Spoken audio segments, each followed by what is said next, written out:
All right, so for Jameson, obviously you're not going to read Billy B. Brown, but I bought this book series, I think around Easter, and it was suggested to me by one of my girlfriends who has a kid around the same age as the twins.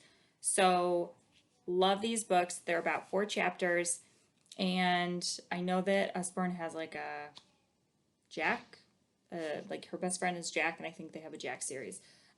Or just find some books around the house that you have. But what I like about using a small chapter book for practicing reading strategies is that usually chapters are left with a cliffhanger, and so that's when I stop and I ask questions and I give them prompts and everything to think about, and that's when I check comprehension. So chapter 1, I would read it to them. Billy B. Brown has 3 long hair dolls, 12 sparkly hair clips, and 1 pink comb. Do you know what the B in Billy B. Brown stands for? Beautiful.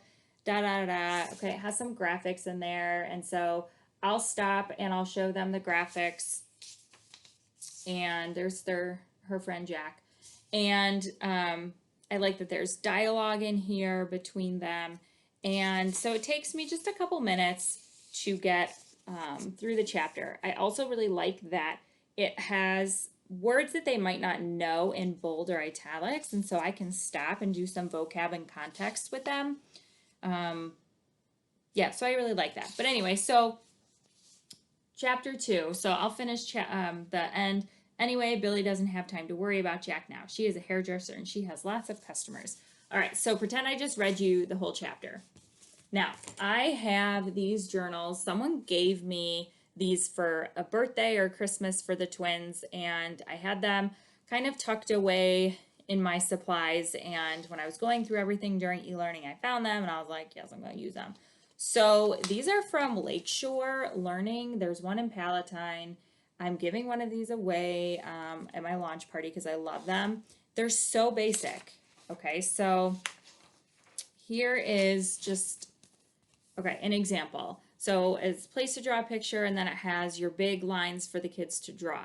Now, Target has, I think it's a Mead one, and it looks like a composition notebook, and it has the place for the picture, and it has the big lines.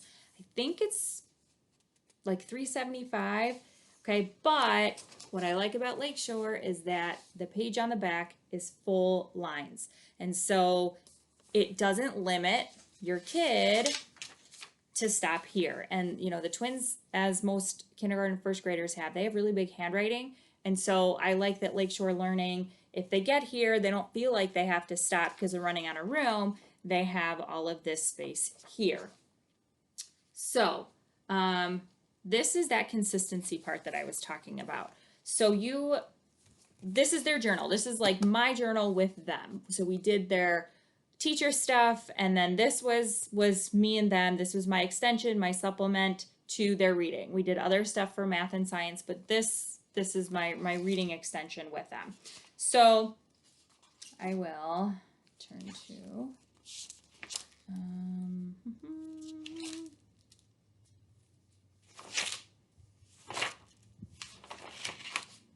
maybe not.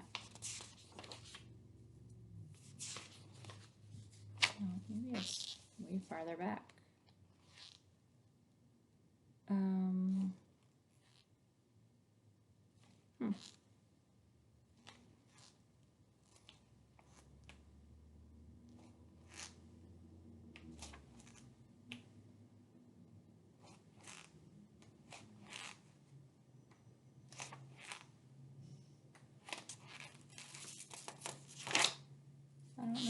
Oh, here we go. Oh, sorry, that took a long time. Okay, so for Billy B. Brown, I would read a chapter and I would ask them a couple of things at the end of the chapter, and it always linked to a reading strategy. So the first thing I would ask them is, what is the most important thing that happened in that chapter? And I believe this is Anna's. Yep, this is Anna's book. So she actually liked to do some framing of the story. So she would draw lines and she would give me a picture that happened in the beginning, the middle, and the end. And then I would have them label whatever chapter it was, and they would do that. And so for this particular one, I asked them, what is the most important things that happened in the chapter? And I said, give me 3 things that happened in the chapter that you thought were important. And so she has number 1, she, oh gosh, pushed it at her baby brother. 2, she forgot to, I don't know what that says.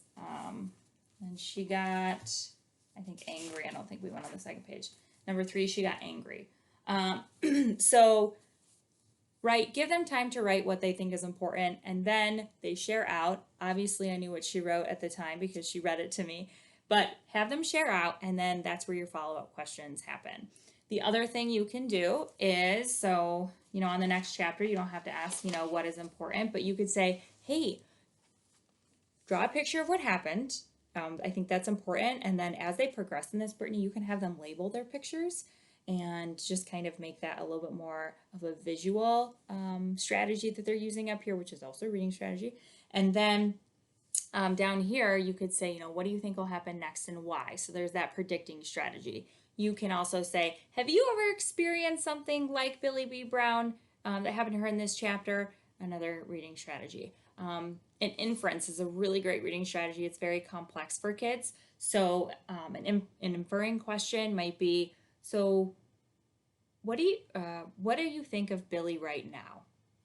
I think she's a mean sister. Well, tell me why you think she's mean. And they have to give some reasoning for that. So the point of doing this is to add structure and consistency, but to have them practice their reading strategies, which tells you as a parent, are they understanding what they're reading or what you're reading to them? Yes, you can have them read on their own and do this. You just have to make sure it's at their level, okay? And you need to make sure you give them like a stopping point. If it's a chapter book that they can read through, have them read a chapter. Make sure that they don't get to that level of frustration with whatever you read on their own or have them read on their own, okay? Because once you get to that level of frustration, things are going to fall apart. And I'm sure you experience frustration in e-learning as I did, and things get crazy and they fall apart. Okay, so I didn't just use Billy B. Brown for their journal. We did Billy B. Brown, and we did all 4 chapters, and then I would go to a different type of textbook. Anna likes to frame her stories. I love it. Okay, so we did All About Families. Okay, I know. It's another Usborne book called All About Families. I'm going to get the All About Friends thing.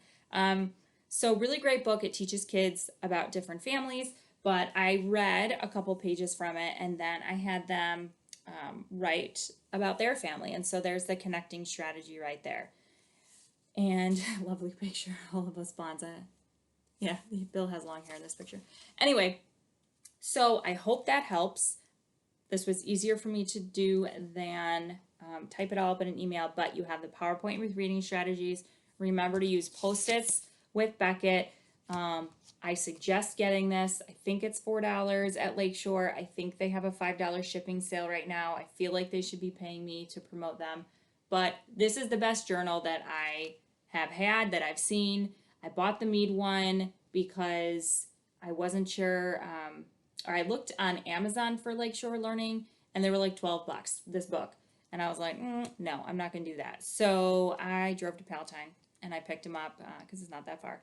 But I think they have that $5 flat rate shipping, so you might get a couple of these, and I love them. So, and the girls, they like it. I mean, it looks really nice, it's durable, all that good stuff. So, I hope that helps with supplementing e-learning, with extending your activities with e-learning, and let me know if you have questions. Okay, bye, Brittany.